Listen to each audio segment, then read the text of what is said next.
Hi, welcome to Simplified Math. Let's see some more trigonometry problems today.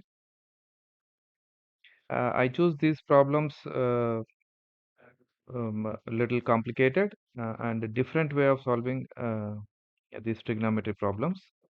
Okay, so algebra is, as I said, algebra is most important part of trigonometry. You should be very good with algebra. So this shows limits of some equation basically. Okay, so let's solve this trigonometric problem. Okay, it's the problem is basically 4 sine square x minus 4 cos cube x plus 9 minus 4 cos x equal to 0.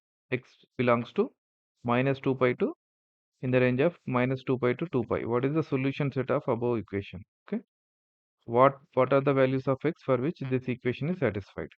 Okay, so first thing is we see sin x and cos x, two trigonometric terms here, right? So let's first convert them into 1. Let's have everything as cos x first thing. Okay. So we know the equation sin square x equal to 1 minus cos square x, right? So replace it. Okay. Now it will become 4 cos cube x plus 4 cos square x plus 4 cos x equal to, I'm taking 4 plus 3 which is 13 to the other side. Okay. So it will become 13. Okay. Now the moment you see this equation, something should strike us. Okay. What is that? If you see cos x range is around -1 to 1, correct?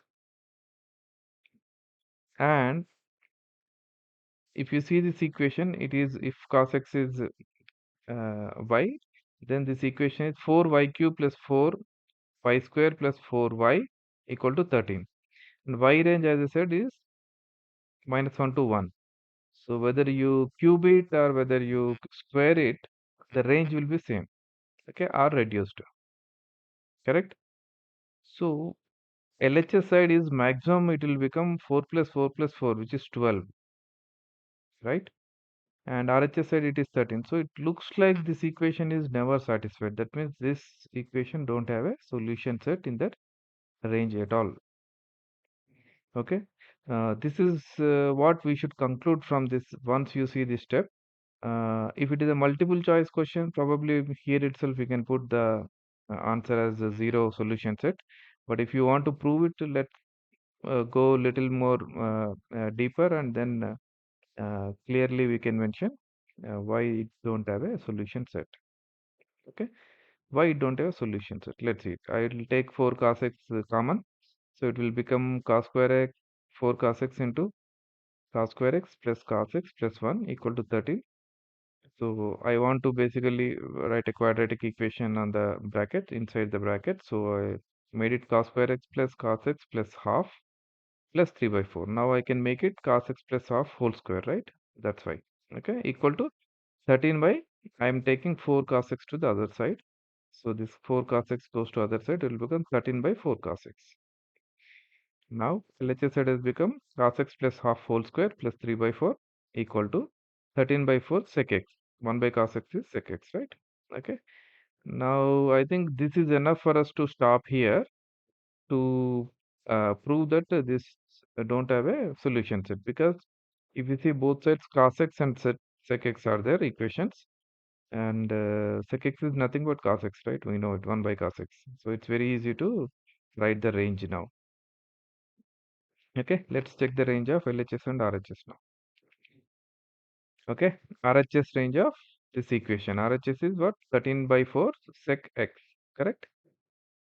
So sec x, as we know, the range is either less than -1 or sec x is greater than 1.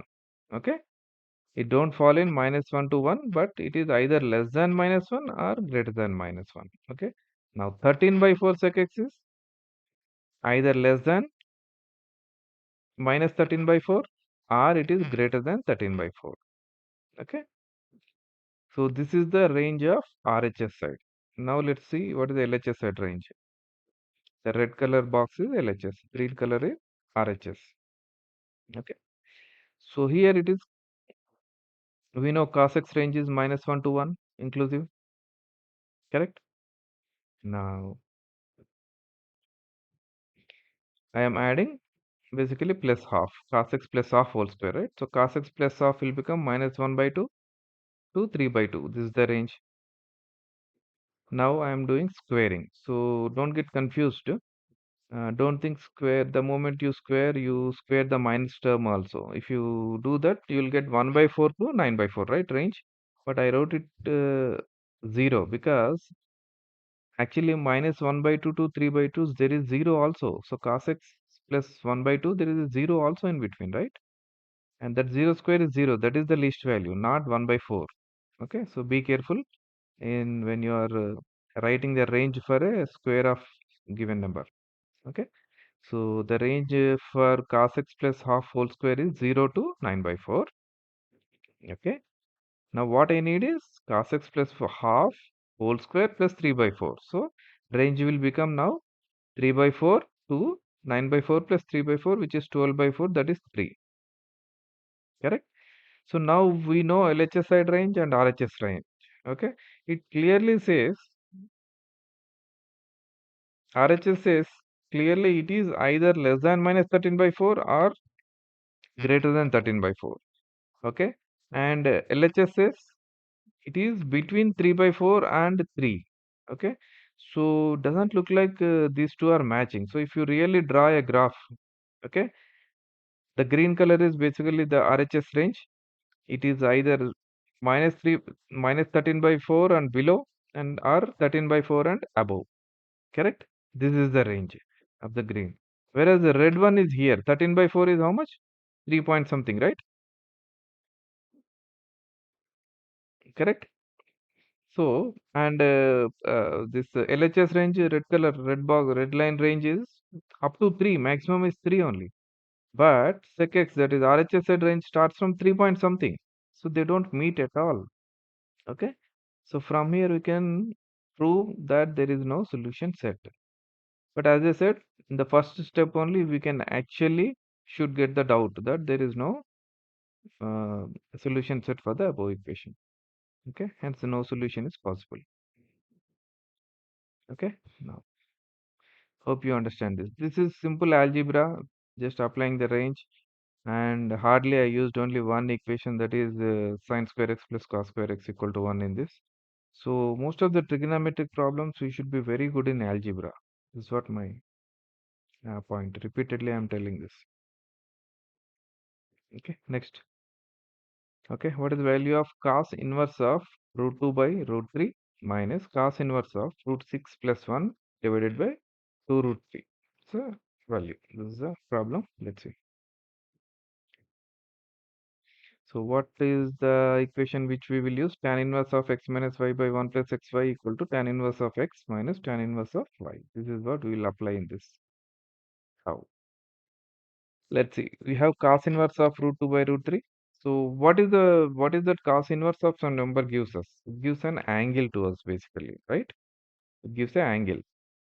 So you build a triangle with root 2 by root 3. Root 2 as adjacent. Cos x is what? Adjacent by hypotenuse, right? So root 2 is adjacent and root 3 is hypotenuse. And then you apply Pythagoras theorem, you will get 3 minus 2, square root of 3 minus 2 basically. That is 1. Okay, so 1 is the opposite. Now with this, cos inverse of root 2 by root 3 is also same as same angle tan inverse of 1 by root 2. Correct? It's the same. If I draw the triangle, it's the same angle. Correct? From the same triangle, I am deriving cos and tan, right? So this is one. So this is one on the first term, and let's see the second term. Second term is here cos inverse of root 6 plus 1 divided by 2 root 3. Now again build a triangle. Root 6 plus 1, sorry, the square is the square root is only for 6 actually, it's not for 1. Okay, this is the correction here. So root 6 plus 1 is adjacent and 2 root 3 is hypotenuse. So what will become opposite square equal to hypotenuse square minus adjacent square? Okay, so this will become 12 minus 7 minus 2 root 6, which is equal to 5 minus 2 root 6, that is equal to If I square it, basically 5, I can write 2 plus 3 and minus 2 root 2 into root 3, right? This is root 2 into root 3. So this will become root 3 minus root 2 whole square. Hence opposite is equal to root 3 minus root 2. Don't take it as root 2 minus root 3 because side cannot be, I mean angle cannot be negative. It has to be, sorry, side cannot be negative. It has to be positive. So root 3 minus root 2. Okay. Now you have opposite, you have adjacent, you have hypotenuse. Again, you convert into tan now. Okay. So cos inverse of root 6 plus 1 by 2 root 3 equal to tan inverse of root 3 minus root 2 by 1 plus root 6. Okay. Correct. So if you apply the above formula, whatever I showed, trigonometric formula there, it will become tan inverse of root 3 minus tan inverse of root 2. Okay. Note this both sides. Now what we are doing? Okay, so given expression will become tan inverse of half minus tan inverse of root 3 minus tan inverse of root 2. Okay, so first part I can write cot inverse of root 2 minus tan inverse of root 3 plus tan inverse of root 2. Okay, so I'm just bringing cot and tan of same value to the same side. So cot inverse of root 2 plus tan inverse of root 2 minus tan inverse of root 3. Now, if you see these two, basically, I'm talking about cot inverse of same value and cot inverse and tan inverse of same value, same given value. When it is possible, basically, when the angle is one is theta, other one is 90 minus theta. Only then it is possible, right? For any value. If cot inverse and tan inverse of same value, if you sum up, you will get basically one is angle theta plus 90 minus theta. That is, if you sum up, you will get 90 degrees, right? That is pi by 2. And we know tan inverse of root 3 is nothing but 60 degrees. So pi by 3. So pi by 2 minus pi by 3, which is equal to pi by 6. This is the answer. Okay. Hope you understood. Even though it looks like inverse, it is very easy to solve the problems. Most of the inverse problems, please look at constructing the triangle first with the given values. Then it is easy for you to solve the problem. Most of them, yeah. Okay. Yeah. Now, yeah, third problem. I want to just touch upon this Pythagorean triples actually. It's very important thing to remember in maths because sometimes we get lost in the Pythagoras theorem, regular Pythagoras theorem, that we forget about this one. Okay. If you remember if this Pythagorean triple is in your mind, some of the problems you can very easily solve actually on the Pythagorean theorem side. Okay. If one side of the right angle triangle is 31 and the other sides are integers, okay, other two sides are integers, then what is the area of the triangle? He has given only one side to us, correct? So we have to see this Pythagorean triple what it is, and then yeah, we can solve, we can get the other sides. Okay, so let the opposite side of the triangle be x and hypotenuse be y. Okay, and adjacent is obviously 31, right? So y square equal to 31 square plus x square. That is y square minus x square equal to 31 square. So it's like y square minus x square. So it is y minus x into y plus x, which is equal to 961. 31 square is correct. Now if you look closely, okay, y plus x and y minus x both are integers. Okay, so 961 should be product of two integers. How you can write? You can write in two ways because it is 31, which we can very clearly see it is prime. Okay. So it will be either 31 into 31. Also y plus x equal to 31, y minus x equal to 31. In that case, what happens? One of the value that is, I mean, x will become 0, right? So one side is 0. Is it possible in a triangle? No. So both cannot be 31. So other option is y plus x equal to 961 and y minus x equal to 1. Okay. This is the only option possible for us now. Okay. So since x1 and y are integers, only option possible is y plus x equal to 961 and y minus x equal to 1. So we can easily solve this. What we will get? Y equal to 962 by 2, which is 481, and x equal to 480. See, one side of the right angle triangle is given and we are able to find the other two sides. It is just because other two sides are integers. Okay. If they are not integers, then are multiple solutions possible. Okay. With one side of the right angle triangle given, there are multiple solutions are possible. But if it is integers, then only one solution is possible. Okay. So this is Pythagorean triple means if ABC of a right angle triangle, ABC are the sides of the right angle triangle. If all three are integers, it's called a Pythagorean triple. Okay, in this case 31 comma 480 comma 481. Okay, now very easy, right? Area of triangle. We know what is the other side, which is x. Basically, area of triangle equal to 480 into 31, but divided by 2, which is 7440. Okay, it's very easy. Just to give you brush up on the Pythagorean triangle, if all sides of right angle triangle are integers, Pythagorean triples, and okay, all Pythagorean triples need not be uh, same. Need not be odd values. Okay, but if one of the right angle side is odd integer, if one of the right angle side is odd integer, like in this case 31 is odd integer, one side, right? Of the right angle, not the hypotenuse. Okay. If one is odd, then the other right angle side and hypotenuse are continuous integers. Remember this.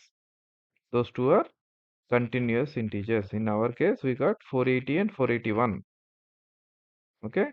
And this side 1, side 2 and hypotenuse will be, if side 1 is n, then side 2 is n square minus 1 by 2 and hypotenuse is n square plus 1 by 2. They will be continuous. Okay. So you can directly substitute this and get the value. So that's why I said once this Pythagorean triple goes into your mind, it's very easy. If some such problem comes, you can easily solve the uh, sides, right? Okay, hope this will help you. Thank you.